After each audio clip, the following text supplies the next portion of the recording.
بسم اللہ الرحمن الرحیم۔ حضرت مالک بن دینار ایک مرتبہ بصرہ کی گلیوں میں جا رہے تھے۔ راستہ میں ایک باندی ایسے جاہ و جلال حشم و خدم کے ساتھ جا رہی تھی جیسا کہ بادشاہوں کی باندیاں ہوتی ہیں۔ حضرت مالک رحمۃ اللہ علیہ نے اس کو دیکھا تو آواز دے کر فرمایا کہ اے باندی، تجھے تیرا مالک فروخت کرتا ہے یا نہیں؟ وہ باندی اس فقرہ کو سن کر حیران رہ گئی، کہنے لگی کیا کہا پھر کہو۔ انہوں نے پھر ارشاد فرمایا، اس نے کہا اگر وہ فروخت بھی کرے تو کیا تجھ جیسا فقیر خرید سکتا ہے؟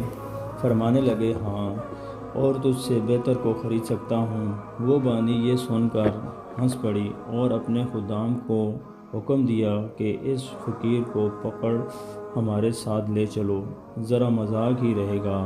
خدام نے پکڑ کر ساتھ لے لیا۔ وہ جب گھر واپس پہنچی تو اس نے اپنے آقا سے یہ قصہ سنایا۔ وہ بھی سن کر بہت ہنسا اور ان کو اپنے سامنے لانے کا حکم دیا۔ جب یہ سامنے پیش کیے گئے تو اس آقا کے دل پر ایک ہیبت سی ان کی چھا گئی۔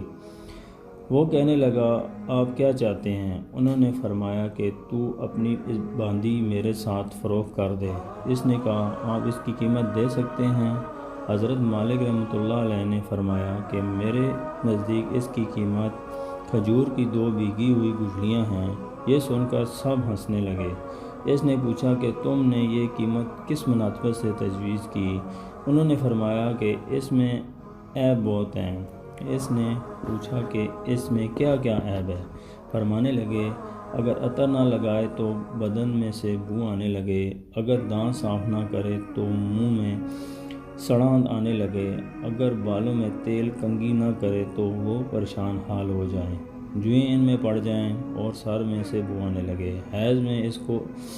حیض اس کو آتا ہے، پیشاب پاخانہ یہ کرتی ہے، ہر قسم کی گندگی، تھوک، سنک، رال، ناک کے چوہے وغیرہ اس میں سے نکلتے رہتے ہیں۔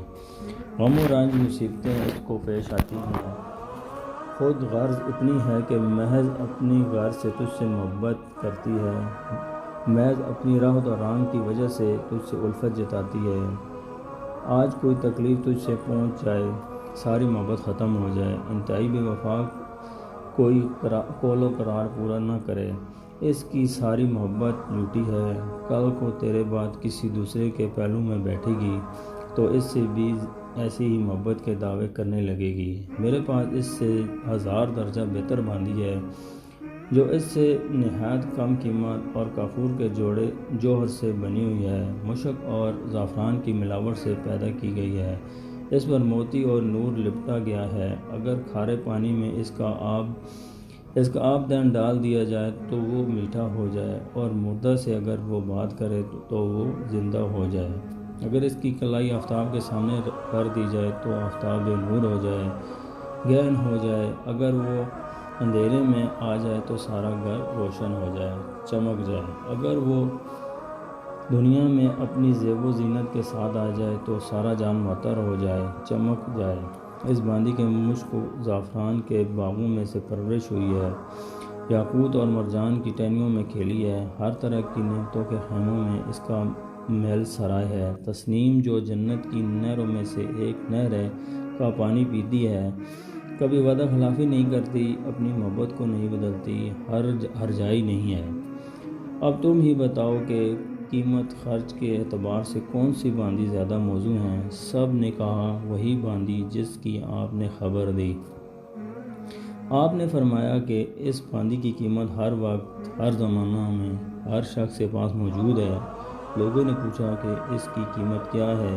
آپ نے فرمایا اتنی بڑی اہم اور عالیشان چیز خریدنے کے لیے بہت معمولی قیمت ادا کرنا پڑتی ہے، اور وہ یہ ہے کہ رات کا تھوڑا سا وقت فارغ کر کے صرف اللہ جل شانہ کے لیے کم از کم 2 رکعت تہجد کی پڑھ لی جائیں، اور جب تم کھانا کھانے بیٹھو تو کسی غریب محتاج کو بھی یاد کر لو، اور اللہ جل شانہ کی رضا کو اپنی خواہشات پر غالب کر دو۔ راستہ میں کوئی تکلیف دینے والی چیز، کانٹا، اینٹ وغیرہ پڑی دیکھو، اس کو ہٹا دو۔ دنیا کی زندگی کو معمولی اخراجات کے ساتھ پورا کر دو۔ اور اپنے فکر و غم اس دھوکے کے گھر سے ہٹا کر ہمیشہ رہنے والے گھر کی طرف لگا دو۔ ان چیزوں پر اہتمام کرنے سے تم دنیا میں عزت کی زندگی گزارو گے، آخرت میں بے فکر اور اعزاز و اکرام کے ساتھ پہنچو گے، اور جو جنت نعمتوں کا گھر ہے، اس میں اللہ جل شانہ رب العزت کے پڑوس میں ہمیشہ ہمیشہ رہو گے۔ اس باندی کے آقا نے باندی سے خطاب کر کے پوچھا کہ تو نے شیخ کی باتیں سن لیں، یہ سچ ہے یا نہیں؟ باندی نے کہا بالکل سچ ہے، شیخ نے بڑی نصیحت اور خیرخواہی اور بھلائی کی بات بتائی ہے۔ آقا نے کہا کہ اچھا تو اب آزاد ہے اور اتنا سامان تیری نظر ہے، اور اپنے غلاموں سے کہا کہ تم سب آزاد ہو اور میرے مال میں سے اتنا مال تمہاری نظر ہے، اور میرا یہ گھر اور جو کچھ مال اس میں ہے سب اللہ کی راہ میں صدقہ ہے۔ اور گھر کے دروازے پر ایک موٹے سے کپڑے کا پردہ پڑا ہوا تھا، اس کو اتار کر اپنے بدن پر لپیٹ لیا اور اپنا سارا لباس فاخرہ اتار کر صدقہ کر دیا۔ اس باندی نے کہا کہ میرے آقا، تمہارے بعد میرے لیے بھی یہ زندگی اب خوشگوار نہیں ہے، اور اس نے بھی ایک موٹا سا کپڑا پہن کر اپنا سارا زیب و زینت کا لباس اور اپنا سارا مال و متاع صدقہ کر کے آقا کے ساتھ ہو لی، اور مالک بن دینار ان کو دعائیں دیتے ہوئے ان سے رخصت ہو گئے، اور وہ دونوں اس سارے عیش و عشرت کو طلاق دے کر اللہ کی عبادت میں مشغول ہو گئے، اور اسی حالت میں ان کا انتقال ہو گیا۔